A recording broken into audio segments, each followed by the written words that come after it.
उत्तराखंड का आपका कुछ क्रेजी क्रीपी कुछ अलग सा कोई अनुभव हो तो बताइए। हाँ, एक बड़ा ही क्रीपी और I mean towards a paranormal activity. कोई भी आर्ट फॉर्म है, कमिटमेंट, डेडिकेशन, पैशन, और अपने कैसे आपने मैनेज किए सारे चीज? When you love something you love it, you give it your full conviction like. और मुझे लगता भी नहीं कि मिल पाएगा। अगर पॉडकास्ट देख लिया होगा तो शायद मिल जाएगा। इस समय का यूथ है जो कंफ्यूज है, इसको समझ में नहीं आ रहा क्या करे क्या ना करे, कौन सा करियर पाथ चुने। The toughest question of this universe आपने पूछा है, मगर इसका एक जवाब है मेरे पास। तभी तो कहते हैं कर्म कल, फल की चिंता मत कर, परफॉर्म करो आप, बाकी तो तो उनमें से एक बच्चों को मैंने कंकरी उठा के अपने ऊपर से तैरते हुए देखा, तो मैंने तो पूछा, मैंने कहा ये तुमने क्यों किया?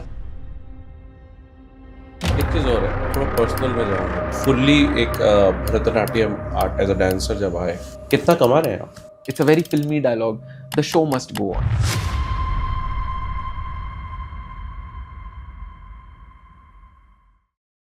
सो हेलो फ्रेंड्स, मैं सार्थक आज की इस नई पॉडकास्ट सीरीज में आप सभी का दिल से स्वागत करता हूं।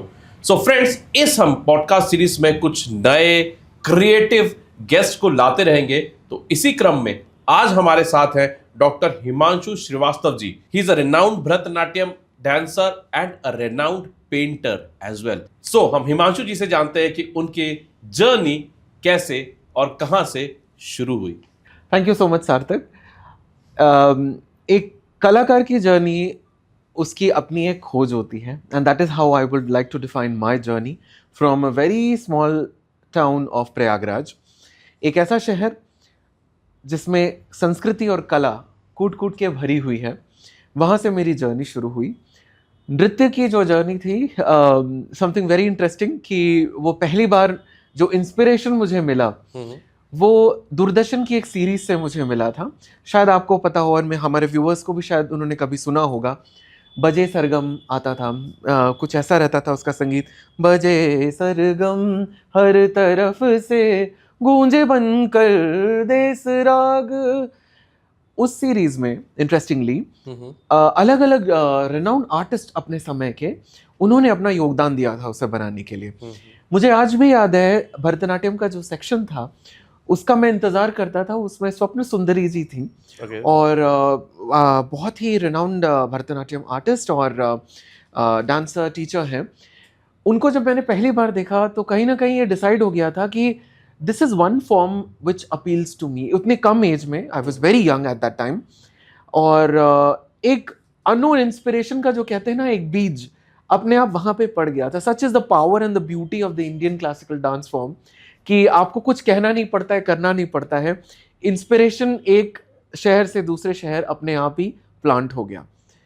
ग्रेजुअली फिर I would call it as an accidental discovery of mine by my teacher, my first teacher, Srimati Chitrangada Jain ji, who taught me Bharatanatyam initially, and वहाँ से काफ़ी सालों तक, क्योंकि हमारे something very interesting कि उत्तर भारत में पुरुषों को नृत्य करते हुए बहुत कम देखा जाता है, और उसको लेके काफ़ी सारे थॉट्स हैं एंड काफ़ी सारे।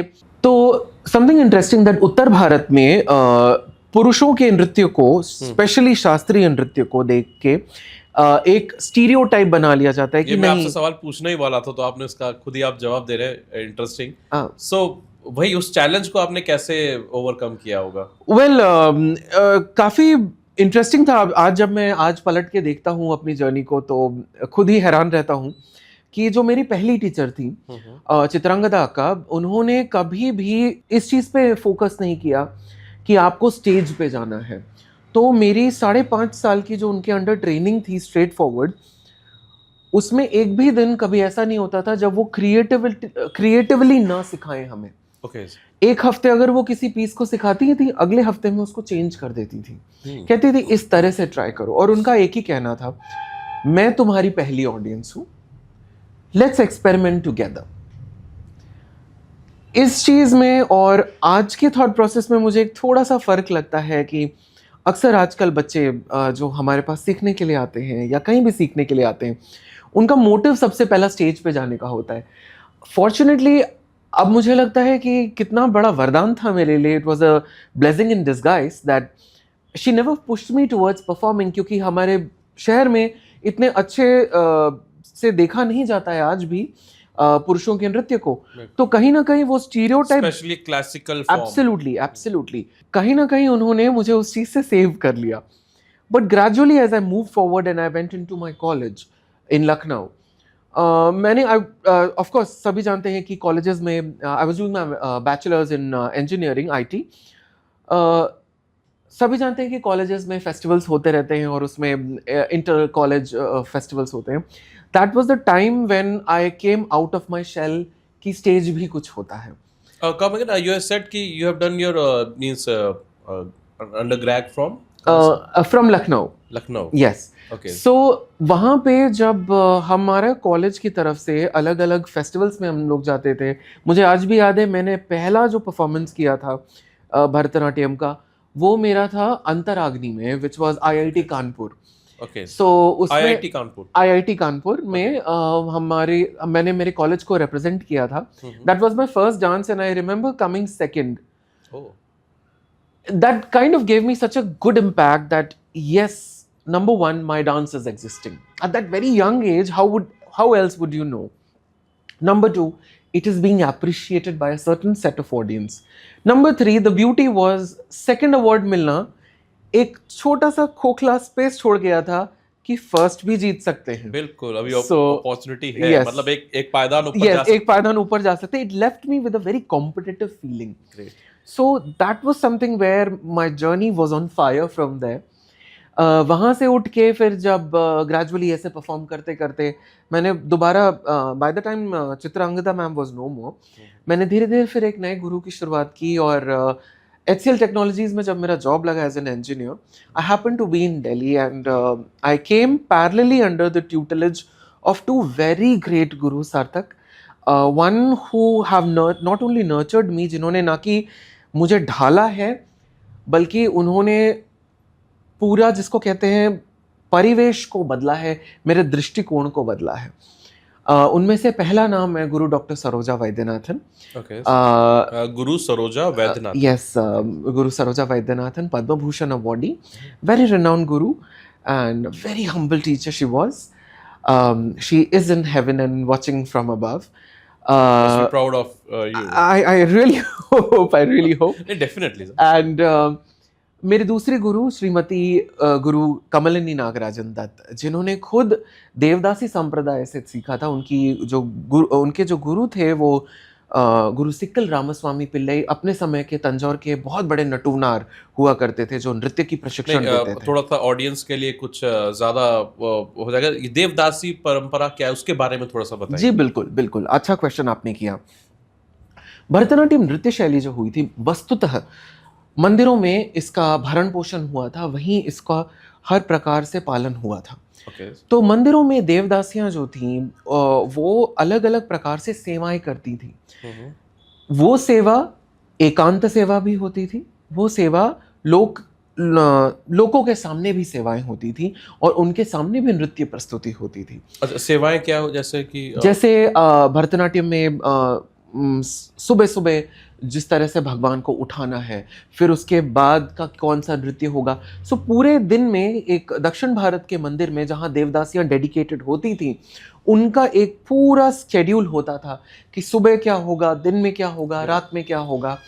कई सारी नृत्य शैलियों में, जैसे भरतनाट्यम भी था, इसी प्रकार से उड़ीसी में जो महरियाँ हुआ करती थी. ये भरतनाट्यम इनिशियली जब मंदिरों में अपने रूप में था तो उसे सदिर बोला जाता था. सदिर. और ये देवदासियां इस सदिर को करती थी. Okay. देवताओं को जगाने से लेकर सुलाने तक का काम वो करती थी और दूर दूर से लोग देखने के लिए आते थे. Amazing. क्योंकि ना केवल ये देवदासियां होती थी, ये देव वधुएं भी होती थी, तो उनको देखने के लिए बड़ा ही कौतूहल होता था. तो इस प्रकार से एक अलग ही रेप्यूटेशन था डांस का in the whole cult of being into the temple. तो उनमें से एक बहुत ही सुविख्यात नृत्यांगना थी जो मैलापुर एक क्षेत्र है दक्षिण भारत में, चेन्नई में. Okay. मैलापुर मंदिर में कहते हैं कि मेरे गुरु कहती थी कि 365 देवदासियां हुआ करती थी, तो ऐसा भी था कि अगर प्रतिदिन देवदासियां बदली जाएं तो भी एक दिन एक देवदासी सर्व करेगी। उनमें से प्रमुख एक देवदासी थी जिनका नाम था मैलोपुर गौरी अम्मा। सो कमलिनी नागराजन जी ने मैलोपुर गौरी अम्मा और एक बहुत ही बड़े नृत्य प्रशिक्षक गुरु थे जिनका नाम था गुरु सिक्कल रामस्वामी पिल्लई, इन दोनों के अंडर प्रशिक्षण लिया था। सो मेरे अहोभाग्य थे कि मेरी पहली मुलाकात इन दोनों गुरुओं से हुई और पैरेलली दोनों की विचारधाराएं बिल्कुल जमीन आसमान अलग थी। कहीं से कहीं इनकी विचारधाराएं नहीं मिली थी। तो एक तरफ मुझे गंगा में डुबकी लगाने को मिलता और एक तरफ यमुना में, मगर फाइनली मेरा संगम जो था वो भरतनाट्यम ही था। सो ऐसे करके आगे बढ़ा और आगे मुझे एडवांस ट्रेनिंग जो मिली वो एक सुविख्यात नृत्यांगना जिनका नाम आज हर जगह गूंजता है, श्रीमती गुरु रमा वैद्यनाथन के अंडर एडवांस ट्रेनिंग मिली। वहाँ से मेरी जर्नी आगे बढ़ती गई। सो ये था मेरा एक छोटा सा journey. I know this is not small, quite a lot, amazing. And अभी जर्नी और भी जारी है। सो मैं बस और ये जानना चाहूंगा कि जैसे आपने कहा यू हैव डन इंजीनियरिंग, तो इंजीनियरिंग फ्रॉम विच फील्ड और कैसे आपने चीजों को बैलेंस किया? बिकॉज भरतनाट्यम भी टाइम मांगता है और कोई भी आर्ट फॉर्म है, कमिटमेंट, डेडिकेशन, पैशन, और अपने कैसे आपने मैनेज किए सारे चीज? Well, before I get into the journey, मैं आपको और हमारे व्यूअर्स को एक ही चीज़ कहना चाहूँगा। When you love something, you love it, right? You give it your full conviction. Like if you love a person, आप उसके लिए ये नहीं सोचते हो कि ओ मे बी आज ये गलत होगा, ओ मे बी आज इसको 10% कम देते हैं। आप दिन से लेकर रात तक उसके लिए 100% देने की कोशिश करते हो। So was my love for my dance and for my painting. So कहते हैं जहाँ चाह वहाँ राह। Painting? Yes. So I am a painting artist as well. So जिस तरह से मेरी जो नृत्य की जर्नी शुरू हुई प्रयागराज से, पेंटिंग की भी जर्नी मेरी, मुझे लगता है दोनों ही शायद पूर्व जन्म के कर्मों से मेरे साथ जुड़े हुए थे कि तुरंत क्लिक कर गए कम उम्र में। आज भी याद है हमारे घर में, आई मीन सारे के सारे जितने भी हैं स्कॉलर्स हैं, right from my grandfather to my father, with their masters in Sanskrit and various language, they grip in various languages. So हमारे यहाँ तो ये चलन है कि हम लोग श्रीवास्तव हैं। So कहते हैं श्रीवास्तवों का काम कलम का होता है। हमारे यहाँ पढ़ाई लिखाई बहुत ज़रूरी होती है, कला के लिए इतना रुझान नहीं है। प्लस छोटे शहरों में इतना नहीं मिलता है हमें कला को लेकर कि क्या करना चाहिए, आगे कैसे बढ़ना चाहिए।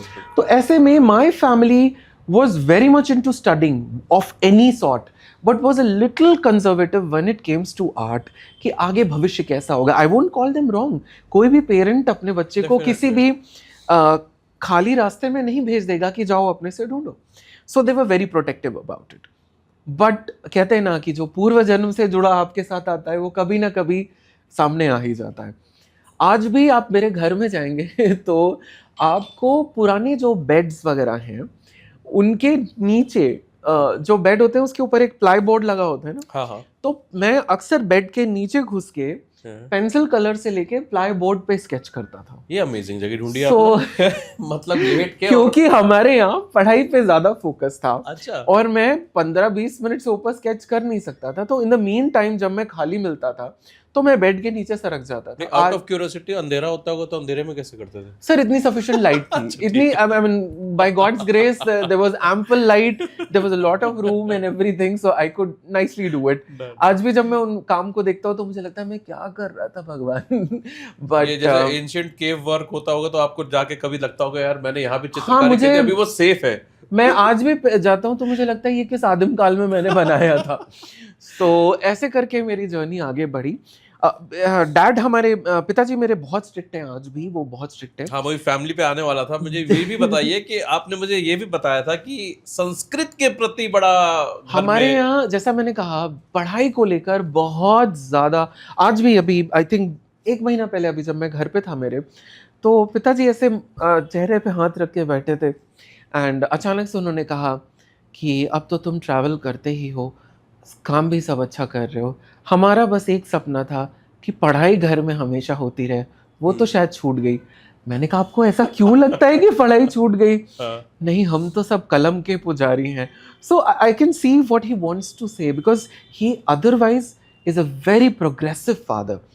आप यकीन मानो मेरी डांस की जर्नी में although he was against, but जब सही समय आया, he was the first person to stand strongly with me. I'll tell you the story. But coming back to what you've asked, कि संस्कृत हमारे यहाँ तो ये था कि संस्कृत में आपको पता होना चाहिए सब्जियां क्या है, फल क्या है, नहीं मांगोगे वैसे तो नहीं मिलेगा, आप भूखे सो जाओ, नो प्रॉब्लम. हमारे यहाँ बहुत स्ट्रिक्ट था. और शास्त्रीय किसी भी पद्धति या किसी भी प्रकार की कला को सीखने के लिए केवल और केवल उसको सीखना जरूरी नहीं होता है. हमारे यहाँ एक खासियत थी घर में, चातुर्दिक विकास जो आजकल all round growth and development which is missing nowadays, not only in curriculum, not only in syllabus, but also in running life. It's missing. हमारे यहाँ वो बहुत prevalent था. कैसे एग्जाम्पल दीजिए? For example, अगर हमारे यहाँ बच्चा सुबह से शाम तक पढ़ने के लिए जा रहा है, मगर रात में we had the privilege to sit with our grandfathers and listen to the stories. Okay. वो एक रात में पूरा भागवत या कुछ चैप्टर, एक छोटा सा स्कंद उठा लेते थे, पूरा सुनाते थे इंटरेस्टिंगली. जैसे भारत की में कथा सुनाने की ना बड़ी प्यारी पद्धति है सार्थक. थोड़ा सा जोड़ के, थोड़ा सा मसाला लगा के, थोड़ा सा अपना अंतरंग जोड़ के उसको बताया जाता है. अब मैं क्या बहुत रिबेलियस किड था. मैंने बताया कि मुझे 15 मिनट जब पेंटिंग करने को नहीं मिलता था तो मैं बेड के नीचे घुस के पेंटिंग करता था. वो पहला साइन ऑफ रिबेलियन था. तो जब मुझे बताया जाता था कि सीता जी को राम जी ने छोड़ दिया और धर्म निभाया, धर्मनिष्ठ थे, मर्यादा पुरुषोत्तम थे, तो अगली सुबह तक पूरे मेरी क्लॉक चल रही होती थी कि ये ऐसे कैसे छोड़ दिया, ऐसे तो कोई भी किसी को छोड़ देगा, बच्चे का दिमाग. But it was very rebellious, very questioning, and I would go reach out to my father next day asking कि ऐसा क्यों हुआ, wasn't he wrong?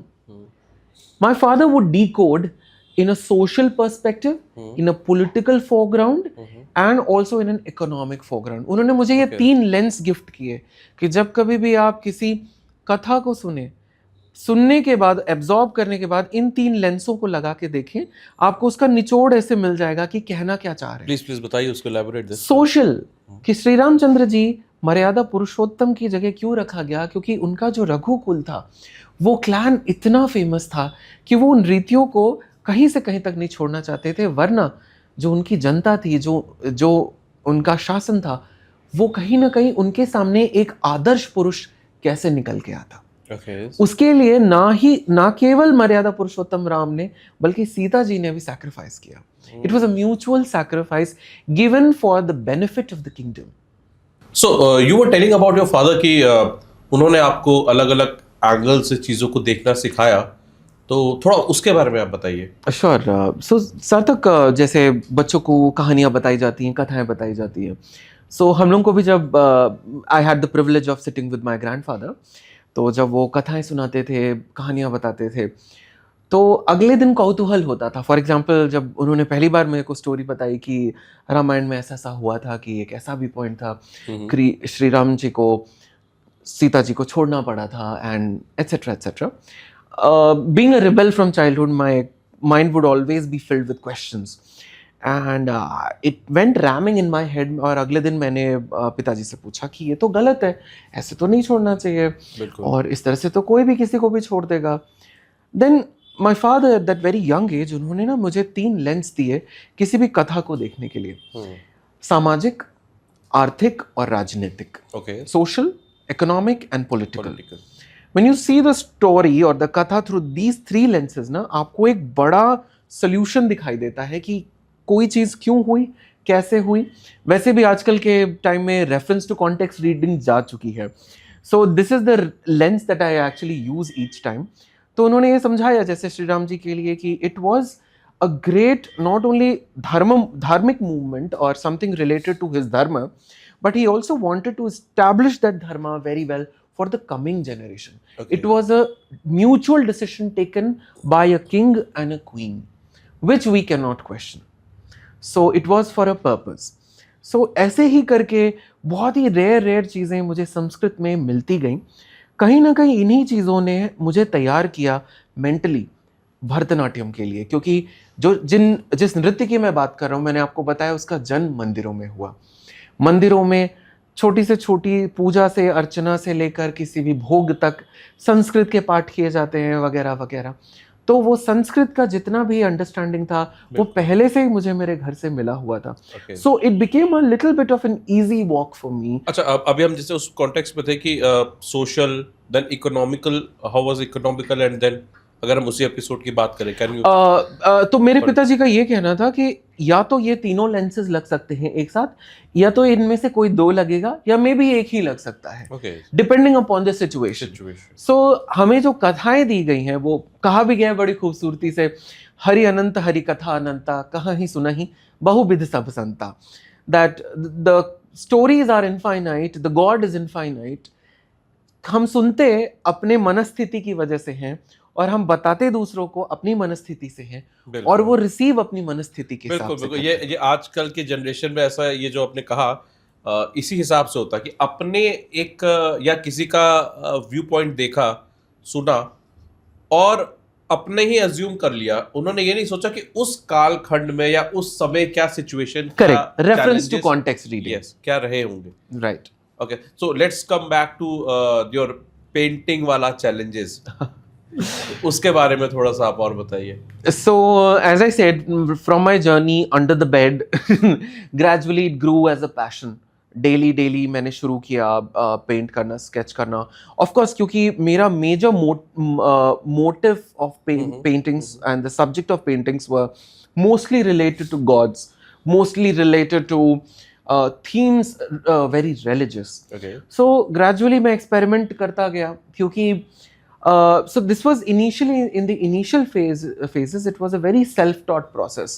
It was like trial and error, गलत किया, सीखा, गलत किया, learning by doing। क्योंकि अपना ही एक आकाश था, कोई रोकने वाला नहीं था, जितनी गलती कर सकते थे हम करते गए और सीखते गए उससे।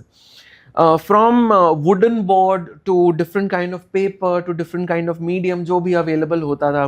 इनफैक्ट कभी कभी जब ये होता था कि ये कलर से बोर हो गए हैं, तो कुछ नहीं किया, कॉफी पाउडर को हल्दी के साथ मिला के कुछ ट्रायल कर लिया। अच्छा। मोनोक्रोम्स बनाए। अब उस टाइम पे हमें, because back then there was nothing called age, because family was not ready to send me into art course, they said कि लड़का है, क्या भविष्य होगा।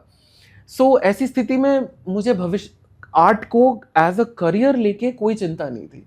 My sky was free for all kind of experimentation। तो उस चीज़ ने किसी चीज़ में रोक नहीं लगाई, जो मिलता था मैं एक्सपेरिमेंट करना शुरू कर देता था। पत्थर से लेकर घर में अगर बढ़ई आया है, अच्छा। उसने दरवाजा सही किया है, उसका एक छोटा सा ब्लॉक निकला है, पेंटिंग करने बैठ गए उस पे। सो बीच बीच में जो समय निकलता था, मोस्टली बच्चे खेलने के लिए जाते थे, तो या तो मैं डांस में भिड़ा हुआ होता था, या तो मैं पेंटिंग में जूझ रहा। पढ़ाई वढ़ाई कर रहे थे या नहीं कर रहे थे? ऑफ कोर्स हमारे यहाँ एक बड़ा प्रिविलेज था, कि वो प्रिविलेज मुझे आज देखने को, बहुत प्यारा सवाल आपने पूछा है, ये प्रिविलेज मुझे आज देखने को नहीं मिलता है कि हम लोग स्कूल से आ जाते थे करीबन 1-1:30 बजे के, और उसके बाद खाना खिला के मार पीट के सुला दिया जाता था। या कितने बजे तक मार पिटाई हो जाती थी आपकी? सर वो तो डिपेंड करता है, जैसा मुहूर्त हो। हम लोग शांति से सो के 1-2 घंटा, उसके बाद करीबन 3 बजे के करीब। अच्छा, ये दोपहर में? ये दोपहर की बात हो रही है, आफ्टरनून, मतलब स्कूल से आने के बाद? स्कूल से आने के बाद। और 3-2:30 बजे के अराउंड हम लोग को ऐसे छोड़ दिया जाता था कि जाओ खेलो, जो करना हो करो, जिधर जाना हो जाओ, जस्ट बी सेफ। ठीक है, very safe city as well. So mostly बच्चे जाते थे, कोई क्रिकेट खेल रहा है, कोई कुछ खेल रहा है। सो in the initial stages से ही my whole bent was towards art। मुझे समय मिला। अब वो क्या होता था, 3 घंटे का समय होता था, हमें 5:30-6 तक वापस आना होता था गोधूली तक। सो किस समय तक?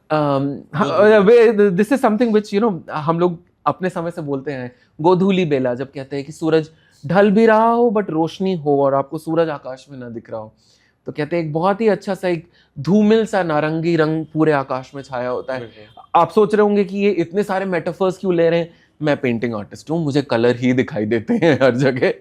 सो हमें वापस आने को बोला जाता था, तो मैं मोस्टली वो टाइम जो होता था वो इन्वेस्ट ऐसे ही कर रहा होता था, या तो पेंटिंग कर रहा था, कुछ कर रहा होता था।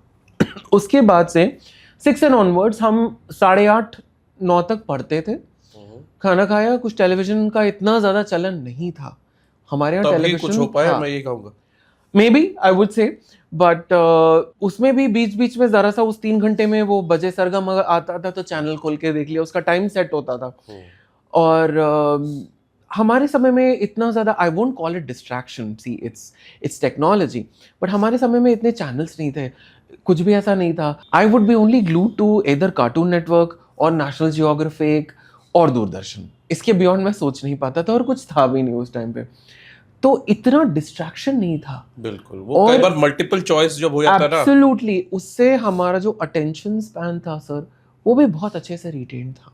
अगर हमें नेशनल जियोग्राफिक की एक सीरीज आज देखिए तो उसको कल कंप्लीट करना है। हाँ, no, understand, I might be talking absolutely nonsense to my audience right now, but the whole concept of waiting for something for the next day is giving you a lot of patience, and that patience counted now for paintings। कभी कभी एक painting बनाने में साल भर लग जाता है सर। ओके, अभी एक पेंटिंग कंप्लीट की है ऑन कामाक्षी देवी, उसको करीबन 2.5 साल लगा।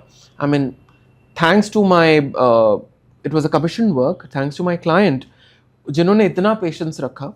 But according to me the work came out very well, but that was only possible when I had that amount of patience। so ये सब आर्ट की जर्नी में मेरे होता रहा, जिसने मुझे सिखाया। तो एक बहुत ही इंटरेस्टिंग चीज़ मैं कहना चाहूँगा आपको भी और हमारे व्यूअर्स को, कि बहुत सारे व्यूअर्स होंगे आई एम श्योर जो आर्ट को लेके बहुत एंथुसियास्टिक होंगे, डांस को लेके, art of any sort when I से सो। एक चीज़ आपके लिए जानना ज़रूरी है, मैं मेरे एक्सपीरियंस से ही आपको बोल रहा हूँ, art is a form of living. आपको कला जीनी पड़ती है, और कला को जीने के लिए आपको लाइफ ढंग से जीना होगा। It is impossible to say कि नहीं मैं ये नहीं कर सकता, मैं वो नहीं कर सकता, मैं तो केवल ये करूँगा। That is not a possibility. कला हमेशा स्ट्रेस में और प्रेशर में निकल के आती है। इट इज़ इम्पॉसिबल आप ये चाहो कि एक एसी रूम में बैठ के आप कुछ क्रिएटिव कर लो, it's not possible. I have seen my own gurus, my own seniors whom I respect a lot। आप यकीन मानिए, कभी कभी मेरी खुद की पेंटिंग्स रेलवे स्टेशन पे बनी है। प्रोडक्शन, मेरा खुद का एक प्रोडक्शन सार्थक रह चुका है। It has been travelling quite much, करीबन right now 75 and above shows हो चुके हैं उसके। It is called Shikhandi the inner quest, Mahabharata के एक पात्र के ऊपर है। आप यकीन मानो, उसका जो म्यूजिक बना था, खजुराहो के स्टेशन पे उसका कच्चा म्यूजिक बना है। आज भी उसमें कोल्ड ड्रिंक की आवाज़ है पीछे। अच्छा। और कहीं किसी होटल रेस्टोरेंट के बाहर उसका म्यूजिक बना था। छोटे छोटे टुकड़ों में आपको अपनी कला को जीना होगा, उसको मथना होगा, कैरी करना पड़ेगा। Your art has to be your first commitment. There is no first commitment with a girl, there is no first commitment with a boy. If you are choosing an art, that is your first commitment. So मेरे लिए हमेशा से वो था। And मेरी एक गुरु कहती, रमा जी, वो कहती हैं कि when you are totally dedicated and committed to art, it gives you back। Initially वो पहले कला आपका प्रेम देखेगी, फिर जब देख लेगी कि नहीं इसने मुझसे गांठ बांध ली है, तो फिर वो वापस इतना देती है। So I know in the modern day fast running world हमें हमेशा आउटपुट की बहुत ज़्यादा चिंता रहती है, क्विक हो जाए, बट थोड़ा सा समय हो भी जाता है, ऐसा नहीं है सार्थक। वो भी एक अपने में एक बहुत बड़ी कला है कि किसी चीज को कितनी जल्दी कर लेना और सामने स्क्रीन पे ले आना। But marination is something which adds a different universe to what you are doing. It stays with the audience. So आप अब मुझे थोड़ा सा ये बताइए कि इंजीनियरिंग में जब आप इंजीनियरिंग किस फील्ड से करी? हमने उसको जाना ही नहीं। हाँ, मेरी इंजीनियरिंग आईटी फील्ड से थी। मैंने आपको बताया। हाँ जी। ओके जी। So maybe I missed it. और आईटी से था, एंड देन जब कॉलेज पे थे, क्योंकि अब इंजीनियरिंग पढ़ाई भी बहुत सारी होती है जी, तो चैलेंज तो आया होगा, क्योंकि ये इसलिए कि जो कॉलेज स्टूडेंट्स देख रहे हैं और जिनका इंटरेस्ट अपने क्लासिकल आर्ट फॉर्म में किसी भी आर्ट फॉर्म के लिए है, तो मैं रिपीट शायद कर रहा हूँ क्वेश्चन को, बट उसको थोड़ा सा आप क्रिस्प करके मुझे ये बताइए, तो बैलेंस कैसे किया कॉलेज लाइफ का? अभी तो स्कूल तक का तो मैं समझ गया था कि भाई आपको आना था, फिर उसके बाद आपको शाम तक का लाइफ, बट कॉलेज लाइफ में कैसे? क्योंकि चैलेंज तो रहा होगा, असाइनमेंट्स भी करने हैं, डांस भी है, फिर आपका पेंटिंग भी है जी, और आपने आपका वोकल भी बहुत अच्छा है, व्हाट आई कैन सेंस। तो वो थोड़ा बताइए उसके बारे में। सार्थक, जब मैं कॉलेज में आया तो इनिशियली फर्स्ट ईयर थोड़ा सा विद टर्मोइल था मेरे लिए, because I was not I mean वो पूरा कॉलेज का सेटअप मेरे लिए थोड़ा सा डिफिकल्ट था टू अंडरस्टैंड कि कैसे क्या मैनेज करूं। ऑफ कोर्स आपने बिल्कुल सही कहा कि इतना कुछ होता है, बट जो छोटे छोटे पॉकेट्स ऑफ टाइम निकल के आता है ना, आपको पता होना चाहिए कि आप उसे कहाँ इन्वेस्ट करना चाहते हो। ओके। मेरे फ्रेंड्स जो थे काफ़ी सपोर्टिव थे। सबसे पहली चीज़ है आपकी सराउंडिंग आपको अपने हिसाब से चूज करनी होती है। मैं समझ गया, असाइनमेंट्स वही बना रहे होंगे आपके। दैट्स द ब्यूटी दैट मेरे असाइनमेंट कभी दूसरों को नहीं बनाने पड़े। अच्छा। I would do my, I am with when it comes to these things and my commitments, I'm very pitch perfect about it कि करना है तो करना just है। kidding. No, please, I taken absolutely in a good fashion. So in fact, a lot of you, not lot, a few of my friends would come to me and ask, मतलब मैं audience को something interesting बताना चाहूँगा। This is again, I'm going back a little bit to go take it forward. बिल्कुल बिल्कुल। आज भी मुझे याद है कि क्योंकि मेरी आर्ट अच्छी थी, तो बायोलॉजी का हमारे में वो डिसेक्शन होता है, अगर आपको पता हो। फ्लावर देते हैं, वो एक गुड़हल का फूल देते हैं और उसका कहते हैं कि इसका टीएस और एलएस कीजिए, transverse section and longitudinal section. तो क्या होता था कि वो डायग्राम बनाना होता था काटने के बाद उसको। तो हमारे ऊंचे ऊंचे स्लैब्स लगे हुए थे बायोलॉजी लैब में। तो जितने मेरे अधिकतर फ्रेंड्स होते, पूरा बैच ही फ्रेंड था, वो ना अपने अपने स्लैब से धीरे से, I mean I just hope my teachers are not listening to this. अब तो काफी टाइम हो गया। अब वो मार्क्स काट भी लेंगे तो कोई फर्क नहीं पड़ेगा। Yeah, but a bad impression is always a bad impression. But they would come down from those slabs, hiding. धीरे से वो मेरा पेज खींच लेते थे, क्योंकि वो जो ब्लैंक शीट होती थी जिसमें आपको स्केच करना होता था, और अपना शीट लगा देते थे। समझ लीजिए उस 2 घंटे के पेपर में मैंने ना जाने कितनी बार गुड़हल बना लिया होगा कि आपको रात में मेरे को 2 बजे भी उठा के वो हाइबिस्कस बनाने को बोलोगे, मैं बंद आंख से बना दूंगा। ये तो एक नया आइडिया मिल जाएगा कॉलेज स्टूडेंट्स को। My apologies. Coming back to my college life, तो ऐसे ही होता था, कभी कभी मैं दूसरों के असाइनमेंट कर देता था, बट मुझे ऐसा लगता है हम अपनी लाइफ को अगर सही तरीके से कंपार्टमेंटलाइज करें, जिसे घूमना है वो घूम लेता है, जिसे दोस्तों के साथ रहना है वो दोस्तों के साथ रह लेता है कॉलेज लाइफ में, जिसे केवल एक कोने में बैठना है वो भी एक कोने में बैठ लेता है। तो जिसे डांस या कला करनी है वो क्यों नहीं कर सकता, is my question. Only difference is that you have not accepted yourself and your art. आप जैसे ही एक्सेप्ट कर लोगी कि no this is mine, this is something that I want to do. For simple, मैं अपने व्यूअर्स से ही पूछूंगा, आप ऐसा कोई भी इंसिडेंट ले लो, अगर आपने, मैं कह रहा हूँ एक क्रिकेट मैच ही सोच के अगर आप आज उतरे हो कि 1.5 घंटे का मैच है बट मुझे लंबा टिकना है, don't you give your 100% effort to it. This was my life. So जितना भी थोड़ा सा भी समय, पॉकेट ऑफ टाइम मिलता था, मैं कहीं ना कहीं से उसको इन्वेस्ट कर लेता, थोड़ा रिहर्सल कर लेता। हाँ, बहुत जाहिर सी बात है Sarthak, it was not possible to make it a continuous daily routine, but something magical happened. हर कॉलेज में एक डांस कम्युनिटी होती है। यस, होती है।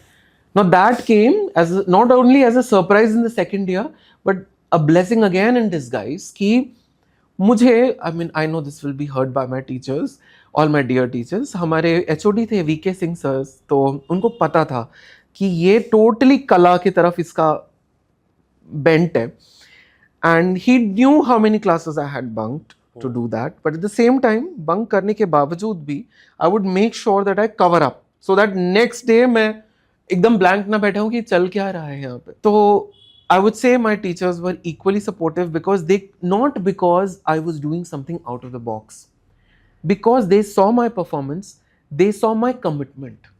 उन्होंने मुझे अलग अलग फेस्टिवल में जाते हुए देखा, फेस्टिवल के वीडियोज देखे, उनको लगा कि हाँ ये बच्चा मे बी थोड़ा सा differently, I won't say different, I would say different level of understanding है इसका, different level of commitment है। तो अच्छा गुरु वो ही होता है जो एक मार्ग में जबरदस्ती ना ठेले, वो गिरने देता है। गुरु की परिभाषा जो मैंने सीखी है, चाहे वो, और आपको अपनी मार्ग में अलग अलग प्रकार के कई सारे गुरु मिलेंगे, क्योंकि गुरु अपने में शब्द एक इंसान नहीं है, वो एक तत्व है।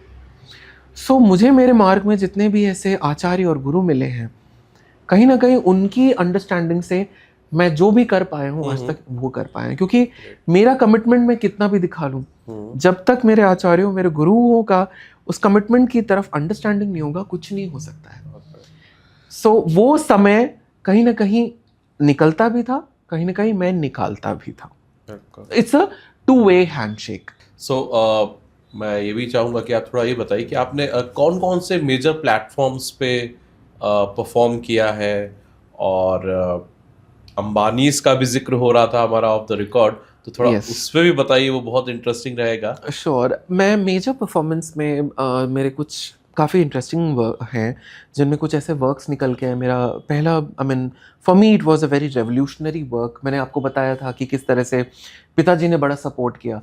तो मेरे पास जब पहली बार एनसीपीए बॉम्बे, एक बहुत रिनाउंड स्पेस है for art and dance, and वहाँ से मुझे श्रीमती उषा आरके जी ने एक फेस्टिवल क्यूरेट किया था, one of the organisers with NCPA.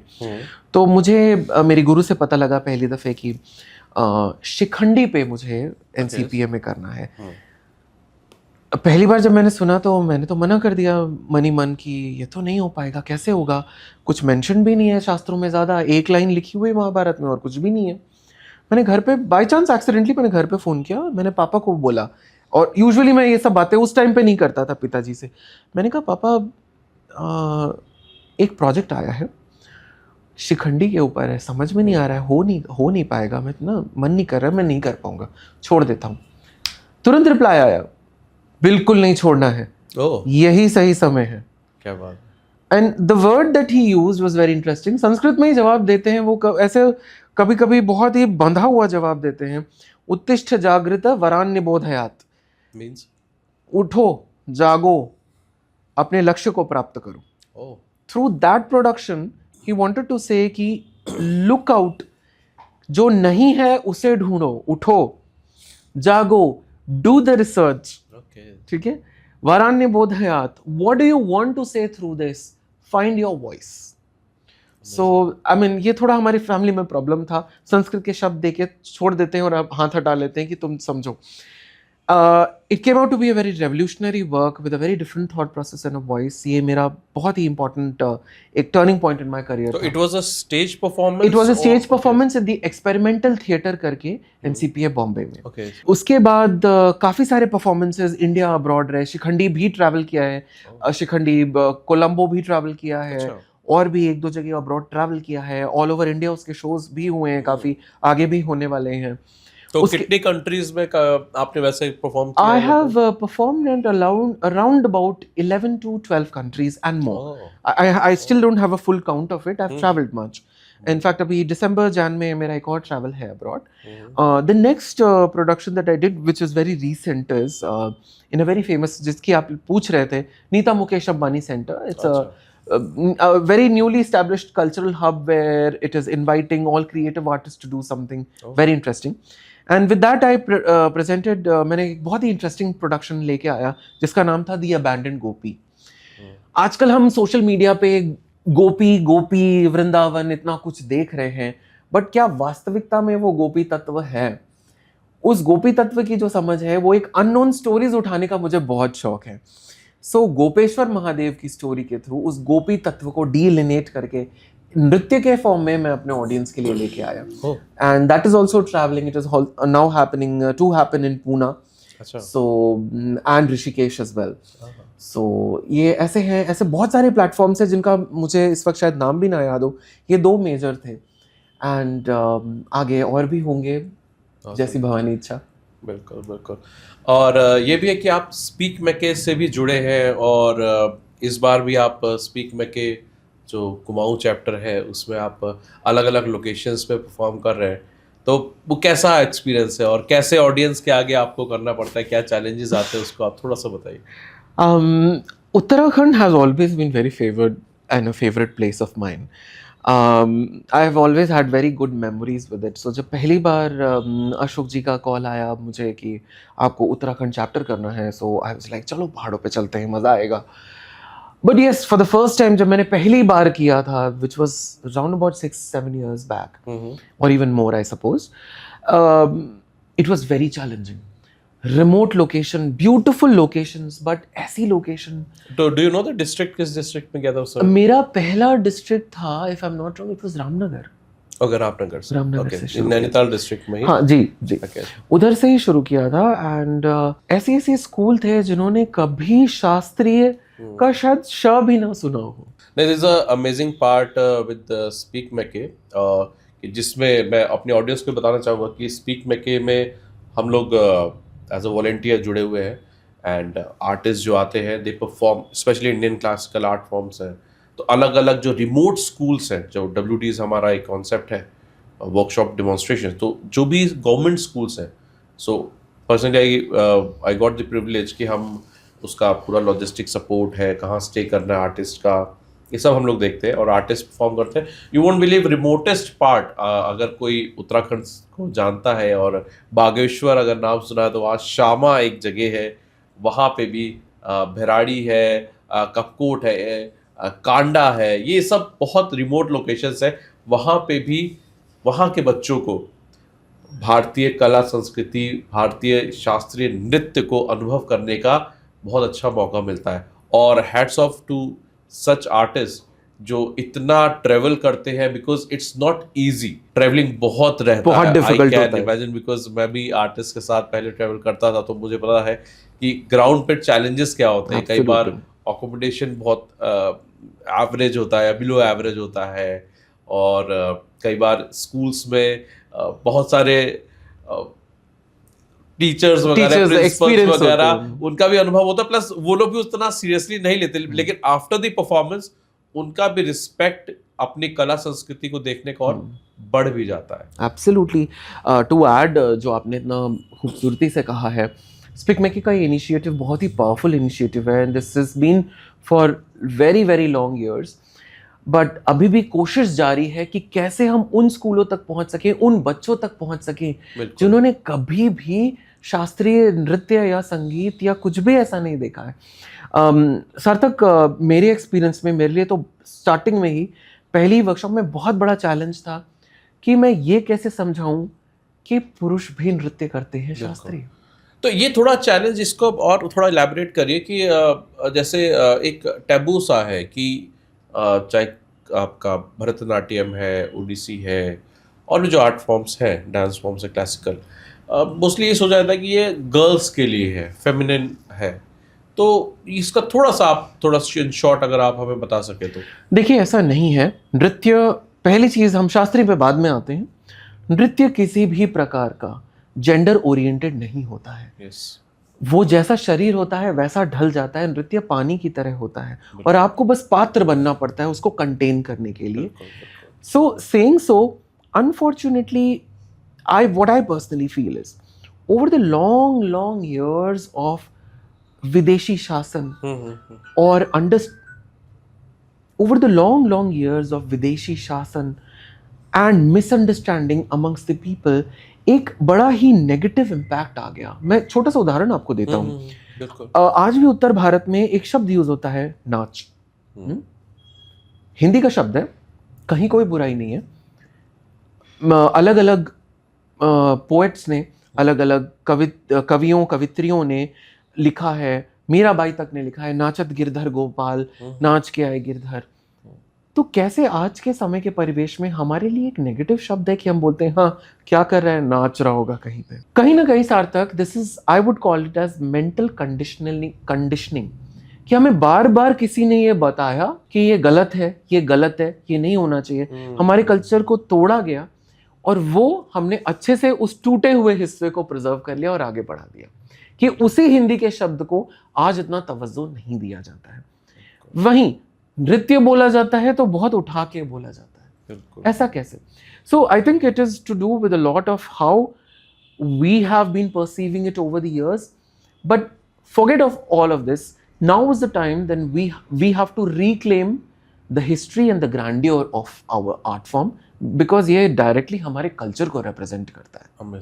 सो उत्तराखंड का आपका कुछ क्रेजी, क्रीपी, कुछ अलग सा कोई अनुभव हो तो बताइए। हाँ, एक बड़ा ही क्रीपी और I mean, towards a paranormal activity, Paranormal? yes. हुआ था मेरा एक्सपीरियंस, मेरा पहला एक्सपीरियंस जब मेरा पहला उत्तराखंड चैप्टर था, सो उसमें मुझे रामनगर में, I was staying very close to the Jim Corbett Park, एक होटल था. Okay. It was somewhere out of the blue, बीचों बीच एक जंगल के बीच में वो होटल था. और मुझे आज भी याद है कि मुझे अगली सुबह बताया गया था, मैं पूरी रात, मुझे बार बार after every half an hour I felt a knock at my door. Oh my god. अच्छा. यूजुअली आई एम नॉट मुझे डराना थोड़ा सा मुश्किल काम होता है. मैंने कहा होगा, कभी कभी होता है कि वो दरवाजे में कुछ कीड़े वगैरह लगे होते हैं, उससे कट कट की आवाज आती है. मैंने कहा होगा. अगले दिन ऐसे ही नीचे मैं लोकल से बात कर रहा था, बाहर निकल के गया था नाश्ते के लिए.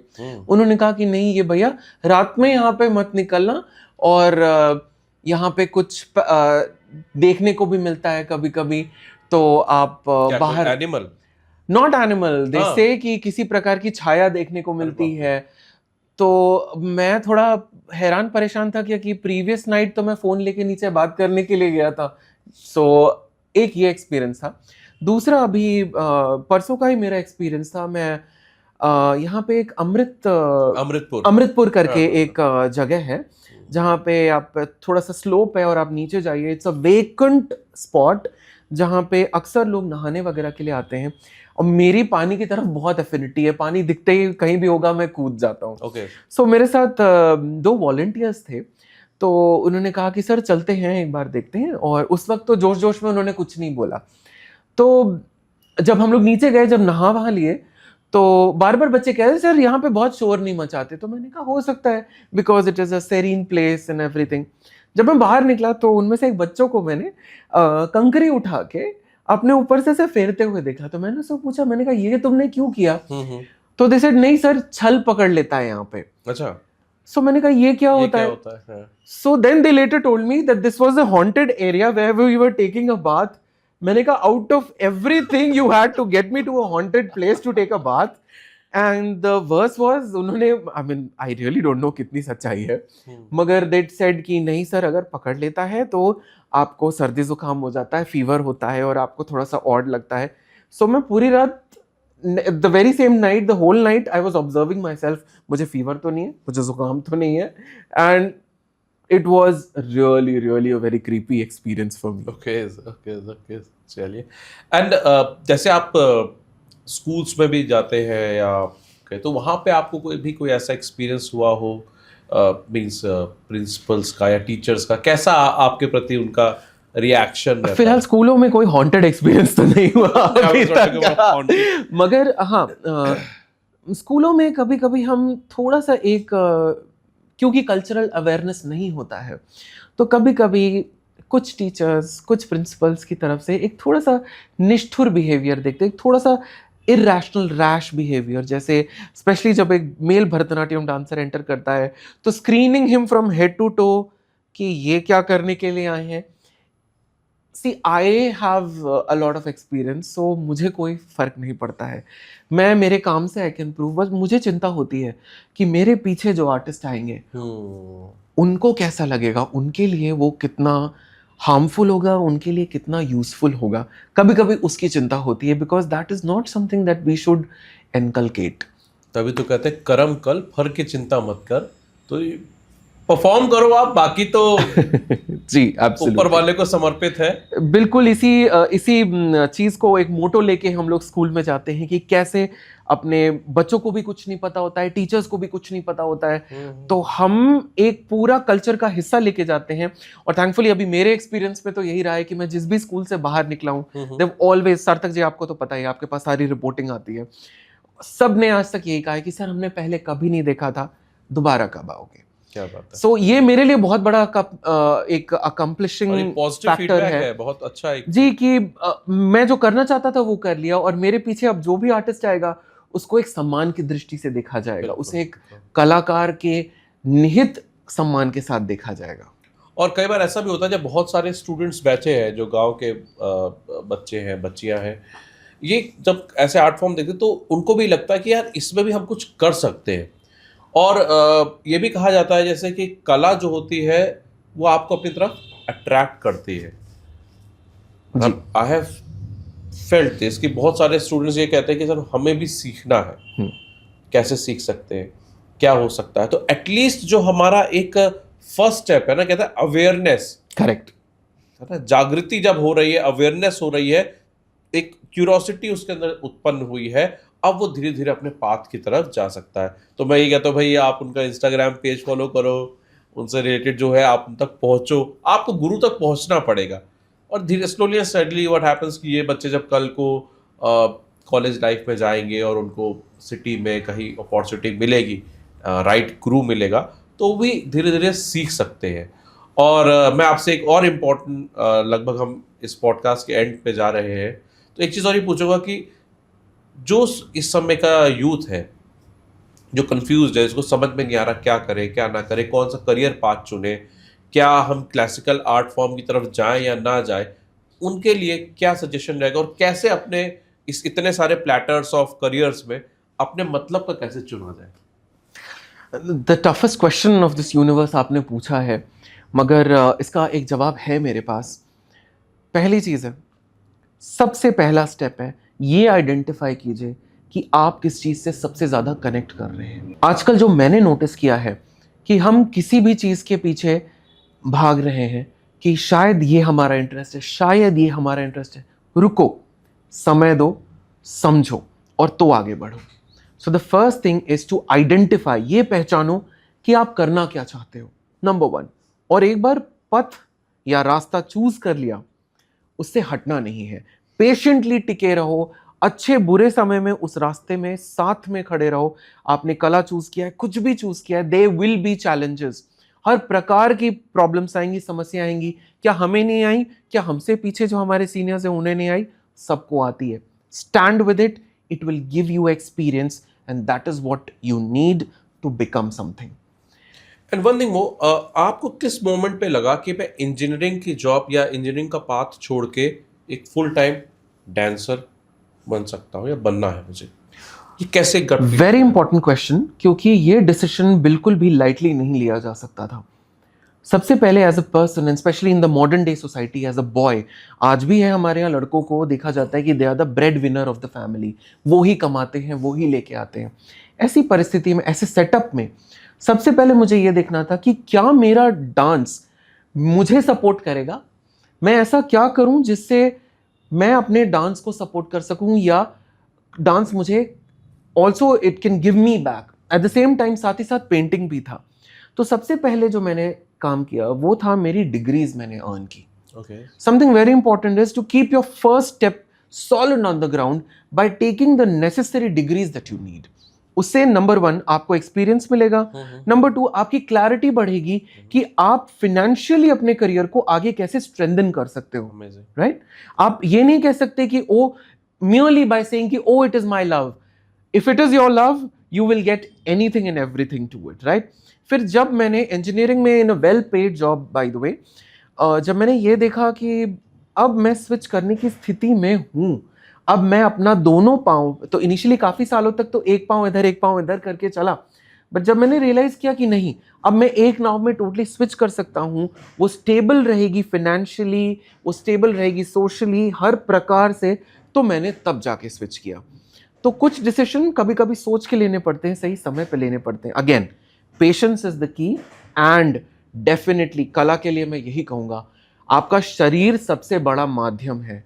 अगर आप अपने शरीर को ही नहीं सपोर्ट कर पाओगे किसी भी प्रकार से, तो फिर कला को कैसे आगे बढ़ाओगे? तो finances come first, you have to look into it, you have to find ways through teaching, through doing performances, through workshops, through reaching out. आपको अपना आसमान बनाना होगा। You have to find your niche happily. एक चीज और है, थोड़ा पर्सनल में जाऊंगा। आप जब जॉब कर रहे थे और जब आप फुल्ली एक Bharatanatyam art as a dancer जब आए, कितना कमा रहे हैं आप? डिजिट्स मेंशन करना तो उचित नहीं होगा। तो आप ऐसे बता सकते हैं, जैसे कई बार मैं आपको अपना आईटीआर पर्सनली भेज सकता हूँ। नहीं, आईटीआर नहीं, मैं ऐसे कहूंगा कि कितना, मतलब एक आईफोन या कोई फोन के आसपास का, ऐसा तो थोड़ा ऑडियंस भी अपना दिमाग लगाएगा। देखिए, just for idea, so that audience को भी एक क्लैरिटी मिल जाए कि हाँ ऐसे भी हम फाइनेंशियली और स्ट्रांग हो सकते। Where you are you earning, अगर आपको ये लगता है कि हाँ आप एज एन इंजीनियर और एज डांसर, तो आप क्या एज एन इंजीनियर ज्यादा कमा रहे होते हैं या एज अ डांसर भी आप लगभग उतना ही कमा रहे हैं? ये इसलिए है क्योंकि कई पेरेंट्स को लगता है कि क्लासिकल आर्ट फॉर्म में पैसा नहीं है, करियर नहीं है, या ये सब नहीं। ये क्वेश्चन का मतलब ये है, मैं पैसे से नहीं कर रहा, बट उस माइंडसेट के लिए कि definitely it's a very good question, it's a very relevant question for the modern day understanding. Sarthak, the root of the question, अगर मैं इसको थोड़ा सा प्रिसाइसली बोलूं, the root of the question is how to guide the parents who are worried about they are worried about कि ये आगे क्या होगा। मेरा उनसे एक ही सवाल होगा, क्या एक इंजीनियर या डॉक्टर बना के जो अपने प्रोफाइल से खुश ना हो फिर भी करोड़ों कमा रहा हो, वो बेटर है, या एक ऐसा जो एवरेज से लेकर अच्छा तक कमा रहा हो बट जो भी कर रहा हो बहुत खुशी से कर रहा हो? अगर आपके लिए एक साड़ी भी लेके आ रहा हो तो बहुत खुशी मन से लेके आ रहा हो। Where do you find your happiness is something you need to decide. अगर आप रैट रेस में लगे हो कि मुझे मेरे पड़ोसी से ज्यादा कमाना है, I would suggest do not choose anything blatantly. Be careful while choosing, क्योंकि हर चीज इन्वेस्टमेंट मांगेगा। आर्ट भी इनिशियली इन्वेस्टमेंट मांगता है। आज भी हम अपनी, अगर भरतनाट्यम में आपको एग्जांपल देता हूं कि एक छोटी सी बेल्ट भी अगर हमें परचेज करनी होती है, एक छोटी सी बेल्ट हमारी 35,000 की आती है। Oh my God. तो आप समझ सकते हैं कि एक एक चीज में हमारा इन्वेस्टमेंट होता है। But then again you have to think कि अगर हम एक जगह इन्वेस्ट कर रहे हैं तो रिटर्न कहां से आ रहा है। Is this wrong to think? No. एक बिजनेस मैनेजमेंट स्टूडेंट भी तो यही करता है, वो इन्वेस्ट करता है किसी होटल में, वो कहीं इन्वेस्ट करता है ताकि वो बाद में उसे रिटर्न मिले। तो एक पॉडकास्ट को हम शूट कर रहे हैं, इसमें भी इक्विपमेंट्स है, कैमरास है, एब्सोल्युटली, इट्स एन इन्वेस्टमेंट। सो ये बहुत साल पहले एक बहुत बड़ा हुआ था कि क्या इन्वेस्टमेंट कर रहे हैं, क्या dance totally paid and performance है। मैं तो कह रहा हूँ एक इनिशियल स्टेज में भी कभी कभी बच्चे जब परफॉर्म करते हैं उन्हें बहुत कम टोकन ऑफ अमाउंट ऑफ पैसा मिलता है, वो भी तो एक इन्वेस्टमेंट ही है। बट ग्रेजुअली जैसे जैसे एक्सपीरियंस बढ़ता है, आउटरीच बढ़ती है, ऑडियंस की एक नीश बनती है, उसमें भी अपस्केलिंग होती है, राइट? एक छोटा सा आप जॉब भी कहीं शुरू करो तो वो भी बहुत माइनर लेवल पे शुरू होता है। तो मैं पेरेंट्स को बस ये बोलना चाहूंगा, सपोर्टिव रहिए, माइंड ओपन रखिए, जितना बच्चा सोच रहा है उसका दुगना आप उसके लिए सोचिए कि इसको फोर्टिफाई करने के लिए, इसको मजबूत करने के लिए इसके करियर को क्या कर सकते हैं। चलिए, आपने फिगर तो नहीं बताया लेकिन मैं यही कहूंगा कि through painting, I will mail you my ITR personally, means through paintings, because you are means it takes time. सार्थक, it takes time. It takes time for an artist to establish itself. और मैं इस podcast के through अपने सारे जितने भी aspiring artist हैं उनको बस एक चीज बोलूंगा, patience is the key, patience and Perseverance is the key. Investment लगेगा, बट आर्ट एक ऐसी चीज है जब इन्वेस्टमेंट लेती है पूरे प्रेम से तो दुगना देती है। अच्छा, एक चीज़ और भी बताइए, आपने बड़ा इंटरेस्टिंग था, ऑडियंस को बड़ा मजा आएगा सुनना कि आपकी कई पेंटिंग्स को कई फेसबुक पेजेस पे अपना बता के भी जताया गया है। क्या बात है, अपना बता के भी जताया गया है। तो उसके बारे में Sarthak, unfortunately this has become a daily thing now. अब मैं I am so used to it. Very interesting 3 examples I will give you. अभी तो परसों नरसों का था, लेकिन हम डिस्क्रिप्शन में आपकी कुछ पेंटिंग्स के लिंक जरूर डाल देंगे। Sure, definitely, I would love to show it to my audience. अभी रिसेंटली किसी ने इंस्टाग्राम पे एक पेंटिंग वर्क डाला था, वो आंडाल देवी का, दक्षिण भारत में एक ऐसी देवी थी जिनको कृष्ण से प्रेम हो गया था। तो अपनी छवि भी देखती थी तो उसमें उनकी छवि नहीं, कृष्ण की छवि दिखाई देती थी। वो पेंटिंग को मैंने बनाया था और उसमें छोटे छोटे नुआंसेस लगाए हैं, वो मेरी अपनी ओरिजिनलिटी है। एक तोता बैठा उनकी चोटी खींच रहा है, अच्छा, उनको वापस उनके वर्ल्ड में बुला रहा है कि वापस आओ, वापस आओ, वो जो तुम देख रही हो वो केवल भक्ति है, मगर इधर आओ। मगर वो वापस आने को तैयार नहीं है। एक आर्टिस्ट ने उसे ब्लेटेंटली स्केच बनाया, उसे कॉपी किया, and mediocre work, I should not use such words, but थोड़ा सा वो मेहनत करते तो और अच्छा हो सकता था। बट नीचे लिखा हुआ था, मुझे इनिशियली देख के बड़ा अच्छा लगा कि चलो मेरी कला किसी को इंस्पायर कर रही है, but it was very shocking for me and very saddening to see कि नीचे लिखा हुआ था original art work by myself. And मैंने उनको लिखा भी, मैंने कहा क्या आप प्लीज इस तोते का महत्व बता सकते हैं? मुझे अभी तक तो कोई रिप्लाई नहीं मिला है और मुझे लगता भी नहीं कि मिल पाएगा। अगर पॉडकास्ट देख लिया होगा तो शायद मिल जाएगा। उम्मीद करता हूँ कि पॉडकास्ट उन तक पहुंचे। एंड समथिंग वेरी इंटरेस्टिंग, 6 साल कोविड के अराउंड मेरी एक पेंटिंग जो अर्धनारीश्वर पीछे से यूजुअली अर्धनारीश्वर मूर्तियां आपको सामने से पेंटिंग्स में मूर्तियों में देखने को मिलती है। मैंने बताया मैं रिबेलियस थॉट का हूँ। तो एक काफी फेमस वर्क था मेरा जिसमें अर्धनारीश्वर पीछे से दिखाए गए हैं, माता का बाल और शिव की जटाएं मिल गई हैं एकदम से, और उन्होंने गणपति का हाथ पकड़ के रखा है और गणपति आगे चलने को तैयार नहीं है।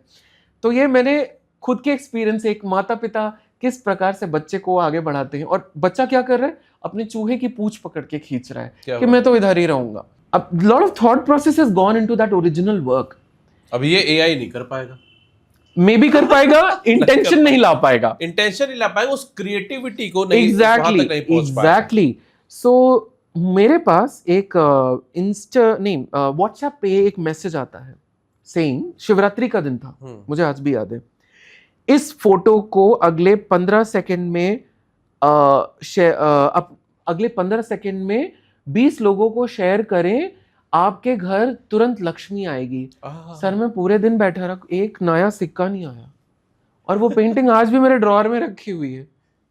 तो आपकी पेंटिंग थी? मेरी ही पेंटिंग थी। अच्छा। उसको री-एडिट करके उसके ऊपर लिख के, किनारे लिख के, एंड आई एम वंडरिंग कि भैया बहुत दिन से रखी हुई है, अभी तक तो कुछ नहीं आया है, मेरा बायर भी सेट नहीं है, बहुत लोगों ने मांगा है, मैंने देने से मना कर दिया है।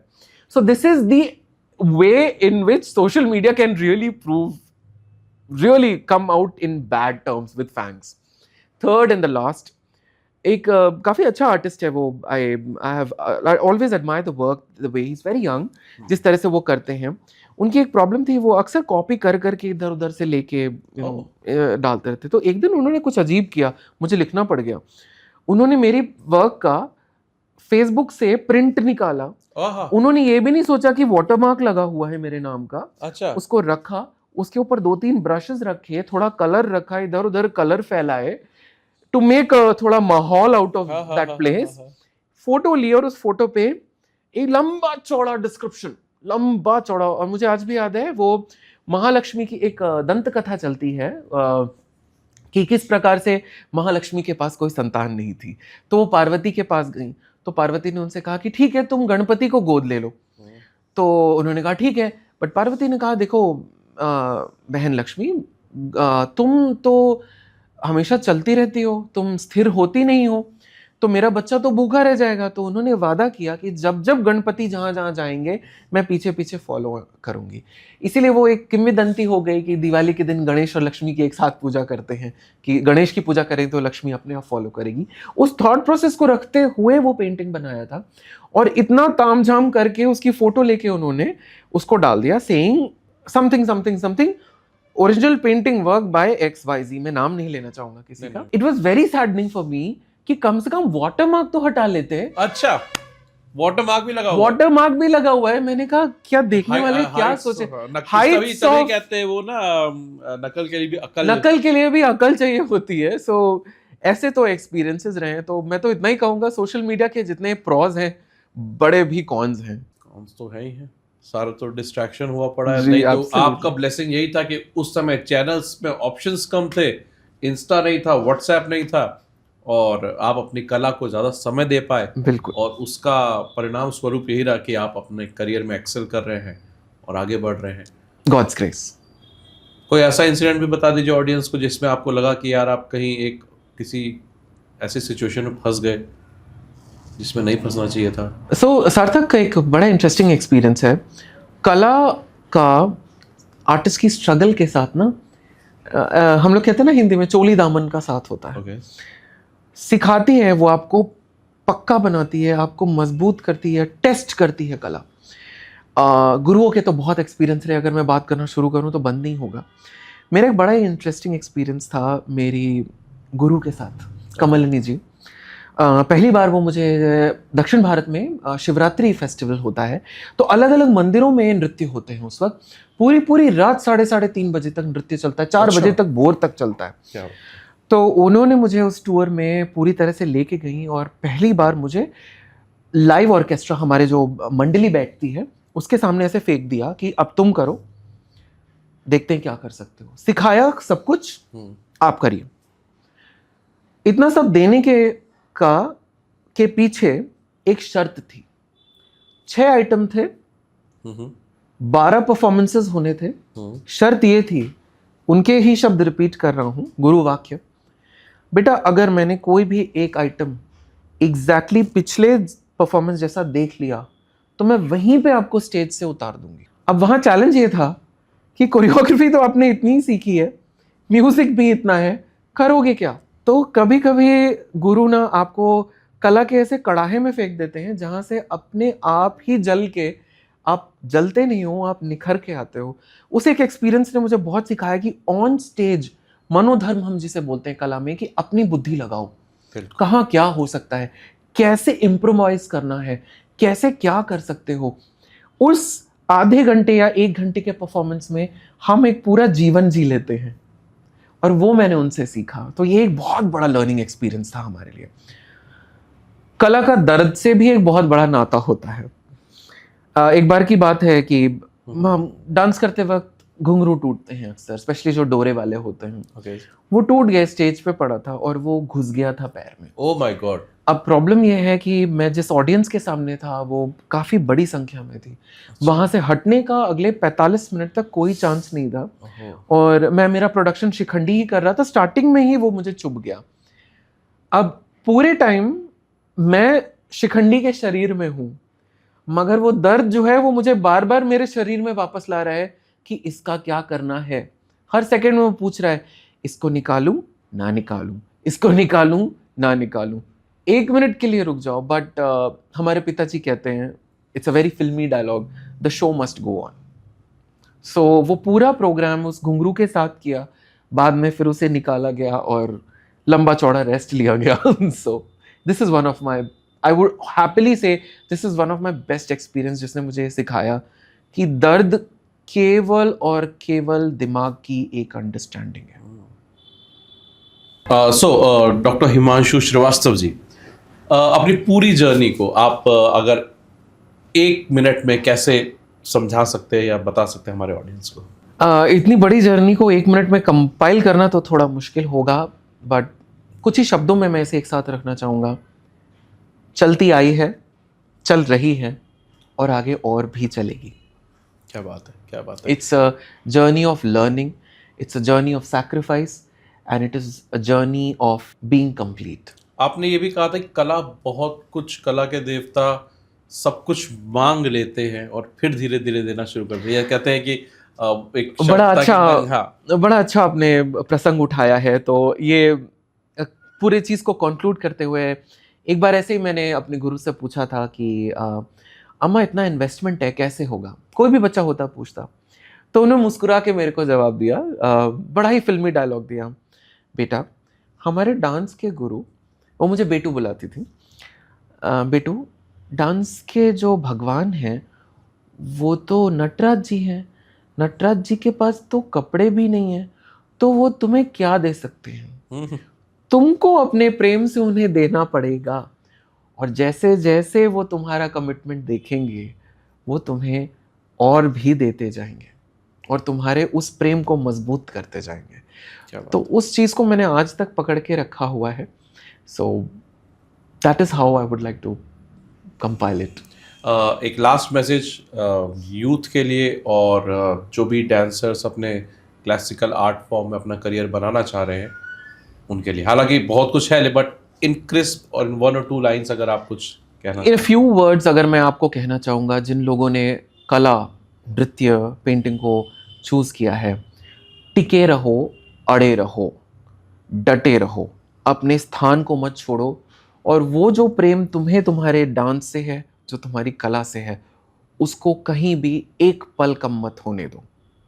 उसका आत्ममंथन करो और उसको बाहर लेके आओ। Keep on testing your ground, and that is the only way आपकी कला आपको लेके जाएगी आगे। Thank you so much for your time and we really appreciate कि जो आप कर रहे हैं, अलग अलग स्कूलों में जाके, अलग अलग प्लेटफॉर्म्स पे जाके हमारी कला संस्कृति को प्रिजर्व करने का काम, because hats off to you, क्योंकि ऐसे ही आर्टिस्ट हमें चाहिए जो इंडियन कल्चरल आर्ट फॉर्म को सीखें, सिखाएं, बढ़ाएं और वैश्विक मंचों तक इसको लेकर जाएं। So this is Sarthak and this is Himanshu, doctor Himanshu Shrivastava ji. We are signing off for today और मैं आप लोगों से कहूँगा कि डिस्क्रिप्शन में आपको सभी इनके इंस्टा और जितने भी सोशल मीडिया हैंडल्स हैं वो मिल जाएंगे, आपको उनसे कनेक्ट करिए, आर्ट फॉर्म के बारे में और एक्सप्लोर करिए और जानिए, और हमें भी लाइक सब्सक्राइब करना मत भूलिएगा, क्योंकि हम आप तक ऐसे ही अमेजिंग कंटेंट लाते रहेंगे। So this is Sarthak signing off for today. Take care, thank you.